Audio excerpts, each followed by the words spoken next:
दोस्तों नमस्कार। देश का इकलौता हिंदी भाषी राज्य बिहार था, जहां भारतीय जनता पार्टी अब तक अपना मुख्यमंत्री नहीं बना पाई थी। लेकिन अब भारतीय जनता पार्टी बिहार की सत्ता पर नियंत्रण के यानी अपना मुख्यमंत्री बनाने के बेहद करीब पहुंच गई है। लेकिन पावर ट्रांसफर की जो प्रक्रिया अपनाई गई है, उस पावर ट्रांसफर की प्रक्रिया के कारण जनता दल यूनाइटेड के कार्यकर्ताओं और नेताओं में भारी नाराजगी है। यहां तक कि पार्टी कार्यालय से लेकर मुख्यमंत्री आवास तक प्रदर्शन और खाने की प्लेट और कड़ाही वगैरह फेंके जाने की तस्वीरें भी सामने आई। आखिर कारण क्या है कि भारतीय जनता पार्टी को बिहार में मुख्यमंत्री पद के लिए इतनी जल्दीबाजी करनी पड़ी? बिहार में विधानसभा अध्यक्ष और गृह मंत्री का पद और साथ साथ कई बड़े मंत्रालय बीजेपी के पास थे। लेकिन अपने सहयोगी दलों को लील जाने की जो प्रक्रिया है, उस प्रक्रिया में अब महाराष्ट्र के बाद या दूसरे राज्यों के बाद बिहार का नंबर भी करीब आ गया है। दरअसल आज बिहार के मुख्यमंत्री नीतीश कुमार ने केंद्रीय गृह मंत्री अमित शाह की मौजूदगी में राज्यसभा में सांसद बनने के लिए नामांकन का पर्चा भरा। और राज्यसभा में नामांकन के लिए जो पर्चा भरा उन्होंने, उस पर्चा भरने के ठीक पहले सोशल मीडिया साइट ट्विटर पर एक पोस्ट किया। और उस पोस्ट के माध्यम से जो चीजें लिखी गई, उसमें उसका लब्बो-लुआब यही है कि नीतीश कुमार बिहार का मुख्यमंत्री पद अब छोड़ देना चाहते हैं, क्योंकि विधायिका के जो 3 सदन है, उसके सदस्य वो रह चुके और एकमात्र सदन जो राज्यसभा बचा हुआ है, उसका सदस्य वो बनने के इच्छुक है। साथ ही साथ उन्होंने ये भी लिखा कि बिहार में जो नया नेतृत्व आएगा, नई सरकार बनेगी, उस नई सरकार को उनका पूरा सहयोग और मार्गदर्शन रहेगा। सवाल यह है कि क्या नीतीश कुमार ने यह ट्वीट अपने मन से लिखा? और नीतीश कुमार ने यदि ये ट्वीट अपने मन से लिखा, तो जिस वक्त जनादेश आया, उसी वक्त नीतीश कुमार ने मुख्यमंत्री का पद यानी 14 नवंबर 2020 के तत्काल बाद क्यों नहीं छोड़ दिया? कई सारे सवाल हैं जो बिहार जैसे राज्य के लिए और साथ साथ देश की राजनीति में एनडीए के सहयोगी दलों को के बीच बहुत मजबूती के साथ उभरते जा रहे हैं। भारतीय जनता पार्टी के मोडस ऑपरेंडी को देखें, काम करने के तरीके को देखें। कभी शिवसेना उसकी सहयोगी हुआ करती थी, कालांतर में वो दो फाड़ हो गई। कभी भारतीय जनता पार्टी के सहयोगी ओम प्रकाश चौटाला की पार्टी आईएनएलडी हुआ करती थी, वो भी 2 से 3 अलग अलग धड़ों में बट गई। बीजेपी की सहयोगी अन्ना द्रमुक हुआ करती थी, वो भी 2 से 3 धड़े में बट गई। बीजेपी की सहयोगी कभी बीजू जनता दल भी हुआ करती थी, बीजू जनता दल भी सत्ता से बाहर हो गई। तो क्या बिहार भी अब बीजू जनता दल या चौटाला परिवार की पार्टी या शिवसेना उसी के रास्ते पर चल रही है या एआईएडीएमके के रास्ते पर चल रही है? जनता दल यूनाइटेड का हश्र क्या होगा, इसके बारे में बहुत कुछ कहने की आवश्यकता नहीं है।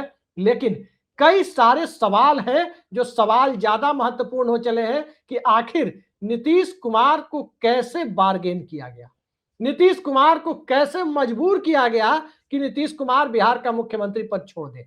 अभी 2 दिनों पहले तक ये खबर आ रही थी कि नीतीश कुमार किसी भी कीमत पर मुख्यमंत्री का पद नहीं छोड़ेंगे। लेकिन आखिर वो कौन सी परिस्थितियां उत्पन्न हो गई, जिन परिस्थितियों में नीतीश कुमार को मजबूर होना पड़ा? याद कीजिए, नीतीश कुमार तब भी मजबूर नहीं हुए थे जब उनके पास 43 विधायक थे। 43 विधायक होने के बावजूद नीतीश कुमार ने अपनी सरकार चलाई और पूरी ताकत के साथ चलाई। लेकिन अब 43 से लगभग दोगुने यानी 85 विधायक होने के बाद नीतीश कुमार क्यों मजबूर हो गए? ये सवाल बड़ा है। और इस सवाल को लेकर उत्तर प्रदेश के पूर्व मुख्यमंत्री और समाजवादी पार्टी के सुप्रीमो अखिलेश यादव ने जो ट्वीट किया, उस ट्वीट की भाषा पर गौर करें तो वो साफ साफ लिखते हैं कि बिहार में सत्ता का अपहरण कर लिया गया और फिरौती में बिहार की सत्ता हासिल कर ली गई है। क्या वाकई किसी राजनीतिक अपहरण की फिरौती के रूप में बिहार की सत्ता का हस्तांतरण हुआ है? आखिर वो कौन सी परिस्थितियां हैं जिसमें नीतीश कुमार को मजबूर किया गया? उन परिस्थितियों की चर्चा के पहले एक तथ्य को दिमाग में बिठाना जरूरी हो जाता है कि पिछले 26 सालों के दरमियान नीतीश कुमार ने 10 बार मुख्यमंत्री पद की शपथ ली। नरेंद्र मोदी के प्रधानमंत्री बनने के पहले नीतीश कुमार 14 सालों के दरमियान सिर्फ 3 बार शपथ लिए। पहली बार वर्ष 2000 में, दूसरी बार 2005 में और तीसरी बार 2010 में। यानी 5-5 साल के अंतराल पर बिल्कुल लोकतांत्रिक परंपराओं के अनुरूप नीतीश कुमार ने 3 बार शपथ ली। 14 सालों में 3 बार। लेकिन नरेंद्र मोदी के प्रधानमंत्री बनने के बाद यानी 2014 से लेकर 2025 के बीच में यानी 11 सालों में नीतीश कुमार ने 7 बार मुख्यमंत्री पद की शपथ ली। मोदी के पहले यानी प्री मोदी एरा में 14 साल में 3 बार और मोदी के दौर में 11 साल में 7 बार नीतीश कुमार को शपथ लेनी पड़ी। इससे क्या संदेश निकलता है?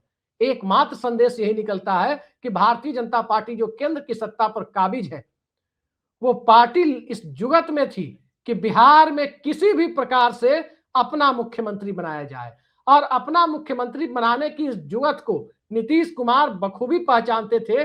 लिहाजा वो किसी भी कीमत पर अपनी सत्ता बचाने की जुगत में लगे हुए थे और सत्ता बचाने की ये कोशिश, ये मुहिम अंततः 5 मार्च 2026 को नीतीश कुमार हार गए।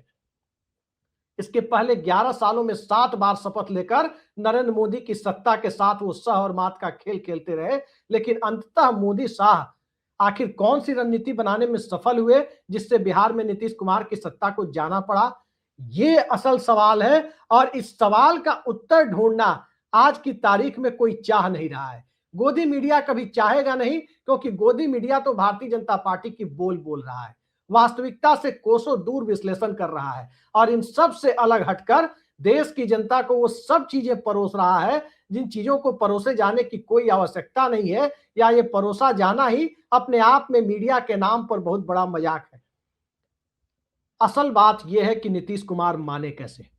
एक ऐसा नेता जिसके दामन पर कोई दाग ना हो, एक ऐसा नेता जिसे सीबीआई और ईडी से डराया ना जा सके, एक ऐसा नेता जो नैतिकता के आधार पर रेल दुर्घटना के बाद भी इस्तीफा देता हो और मुख्यमंत्री पद से चुनाव में खराब प्रदर्शन के बाद भी नैतिकता के आधार पर इस्तीफा देता हो। आखिर उस नेता के सामने ऐसी कौन सी परिस्थिति आ गई जिससे भारतीय जनता पार्टी के सामने झुकने के लिए या भारतीय जनता पार्टी के गेम प्लान में फंस जाने के लिए उसे मजबूर होना पड़ा? पहली बात यह है कि उनकी अपनी पार्टी के अंदर भी कुछ तथाकथित स्लीपर सेल एक्टिव हो गए थे। अब वो स्लीपर सेल कौन है, उनका काम करने का तरीका क्या है और किस तरह से अपनी ही पार्टी को डुबाने वाले लोग वहां इकट्ठे हो गए, इस बात को लेकर आज पटना में जिस प्रकार से नारेबाजी हो रही थी उसके बाद कोई चीजें छुपी नहीं रह गई। तरह तरह के लोग अलग अलग तरह के दावे करते हुए दिखाई दिए, कुछ घड़ियाली आंसू बहाते हुए लोग भी दिखाई दे रहे हैं और कुछ तो वो भी दिखाई दे रहे हैं जो तरह तरह के विभूषणों से नीतीश कुमार को नवाजते रहते हैं। लेकिन बिहार की सत्ता में कुछ हो रहा है, उसकी पहली झलक 1 मार्च 2026 को 4 दिन पहले तब मिली थी जब जनता दल यूनाइटेड के कार्यकारी अध्यक्ष संजय झा पत्रकारों से बात करते हुए कह रहे थे कि नीतीश कुमार ने बिहार के लिए कितना काम किया है, क्या किया है, ये तब पता चलेगा जब नीतीश कुमार नहीं रहेंगे। अब कोई व्यक्ति, हम सबके दीर्घ जीवन की कामना करते हैं, लेकिन कोई व्यक्ति अगर पार्टी का नेता अपने ही नेता के बारे में ये कहे, उस वक्त मुझे भी व्यक्तिगत तौर पर लगा कि कुछ ना कुछ मामला गड़बड़ है। आखिर कारण क्या है कि इस तरह की बातें कही जा रही है? और 4 दिन बीतते बीतते आज आपके सामने आ गया कि गृह मंत्री अमित शाह पटना पहुंचे, मुख्यमंत्री नीतीश कुमार से मुलाकात की और उसके बाद नीतीश कुमार ने जनता दल यूनाइटेड की तरफ से राज्यसभा चुनाव के लिए पर्चा दाखिल किया। हालांकि एक चर्चा और है कि 10 अप्रैल तक बिहार में मुख्यमंत्री पद पर कोई बदलाव नहीं होगा। ये अपने आप में बड़ा सवाल है कि 10 अप्रैल तक का समय नीतीश कुमार ने क्यों लिया, लेकिन उस सवाल का फिलहाल चर्चा करने का उसका कोई मतलब नहीं बनता। असल बात यह है कि नीतीश कुमार मजबूर क्यों हुए, और नीतीश कुमार मजबूर क्यों हुए यदि इस पर आप नजर डालें तो नीतीश कुमार की ताकत पर भी नजर डालनी जरूरी है।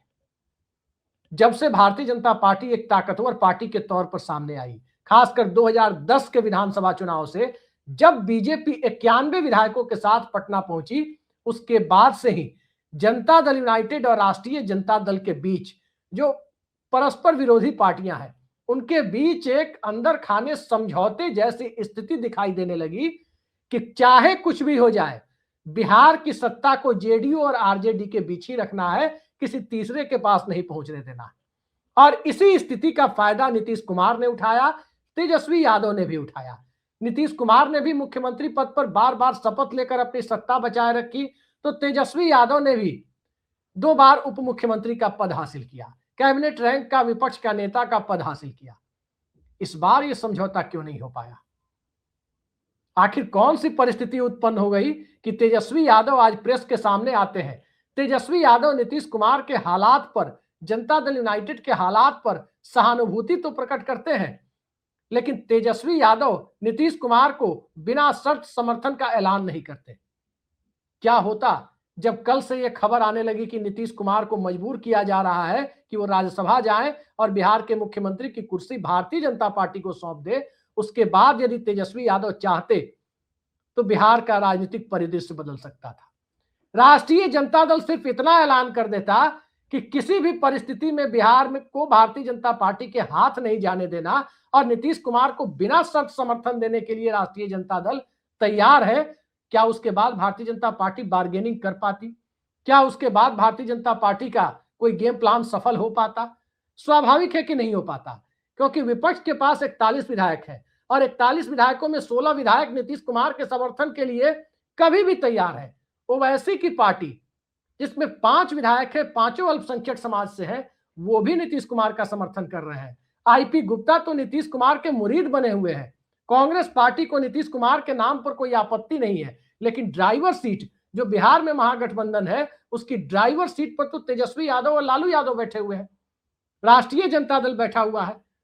राष्ट्रीय जनता दल ने इस बार नीतीश कुमार की सरकार बचाने और बिहार को भारतीय जनता पार्टी के हाथ में जाने से रोकने की दिशा में कोई कदम क्यों नहीं उठाया? ये एक महत्वपूर्ण सवाल है, क्योंकि नीतीश कुमार की ताकत ही राष्ट्रीय जनता दल की ताकत हुआ करती थी। क्या पर्दे के पीछे कोई खेल हुआ है?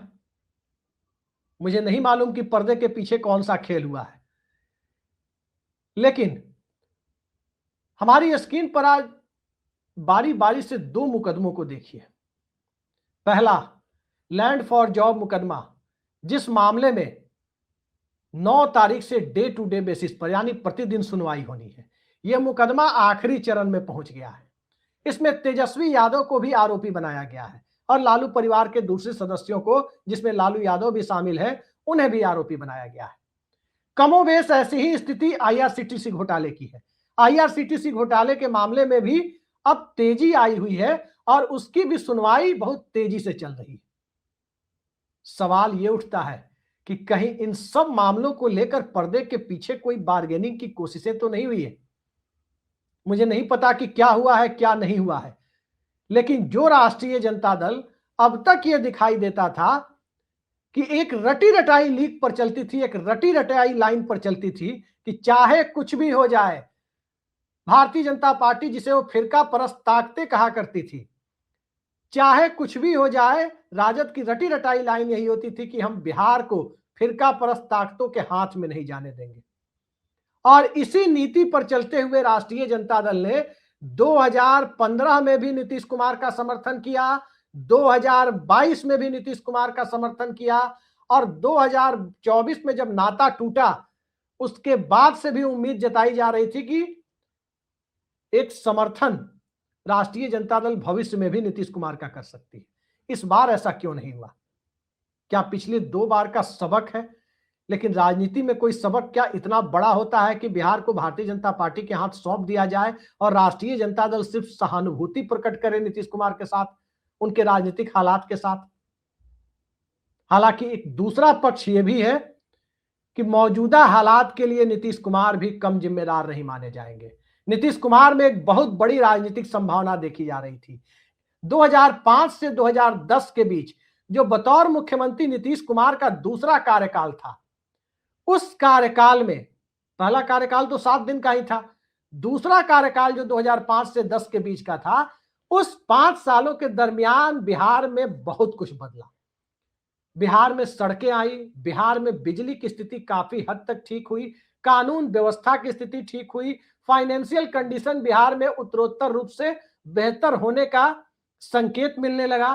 कमोबेश कहें तो बिहार के प्रति लोगों का नजरिया बदलना शुरू हुआ और वो पहला 5 साल का कार्यकाल ये तय करने लगा कि नीतीश कुमार इस देश का नेतृत्व करने के लिए, प्रधानमंत्री पद के लिए यदि कोई थर्ड फ्रंट जैसा केंद्र में प्रयोग होता है तो नीतीश कुमार एक बेस्ट कैंडिडेट है। उनके दामन पर कोई दाग नहीं है, भ्रष्टाचार का आरोप उन पर उनके विरोधी भी नहीं लगाते और इसके साथ साथ बढ़िया हिंदी बोलते हैं, अंग्रेजी समझते हैं, और राजनीति की जो तमाम मर्यादाएं होती है, भाषा की मर्यादा और तमाम चीजें, हाल के दिनों के कुछ बयानों को छोड़ दें, लेकिन वो तमाम पैरामीटर्स पर नीतीश कुमार खरे उतरते हुए दिखाई दिए।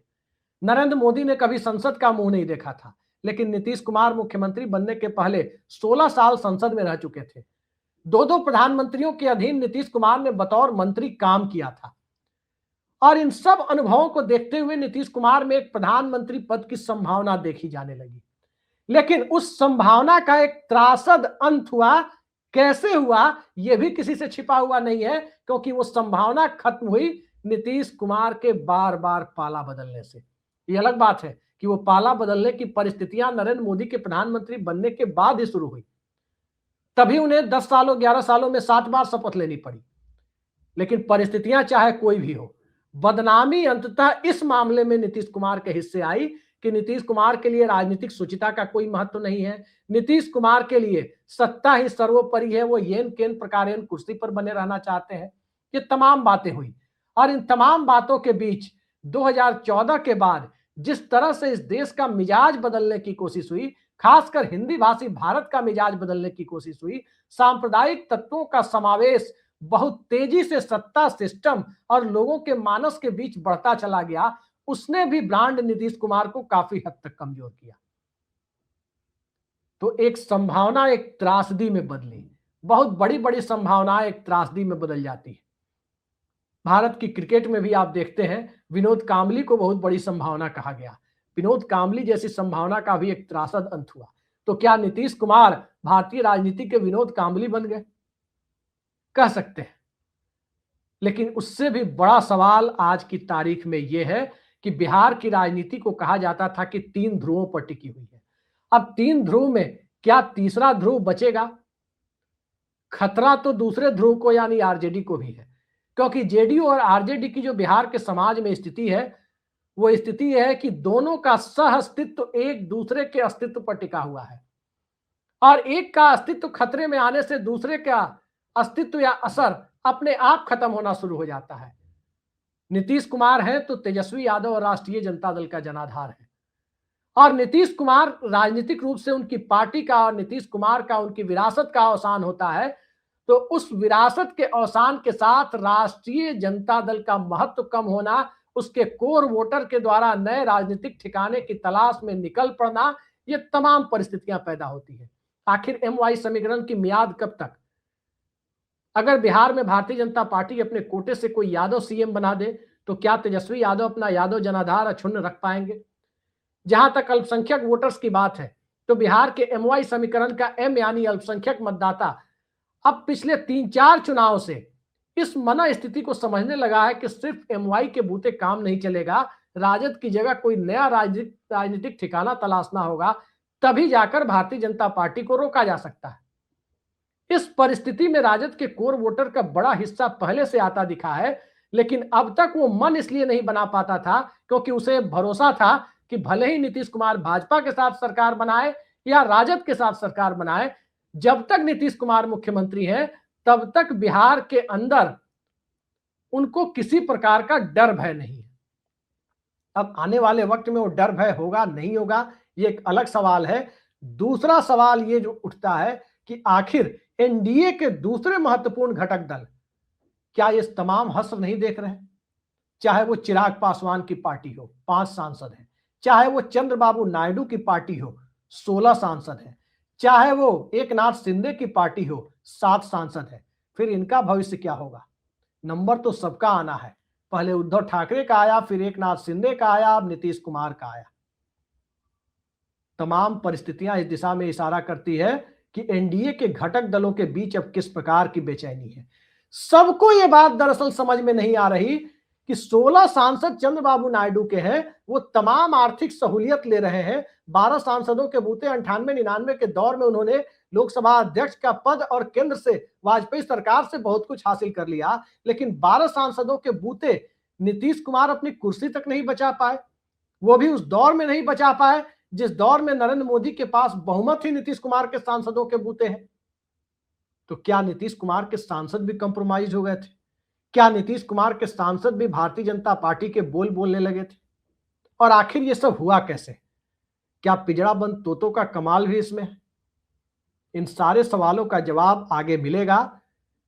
लेकिन नीतीश कुमार एक राजनीतिक फिनोमेना कहे जाते थे, उस फिनोमेना का अंत यदि इस तरह से लिखा हुआ था, ये कल्पना किसी ने नहीं की थी। आगे आगे देखिए, अभी तमाम तरह की बातें सुनने को मिलेगी।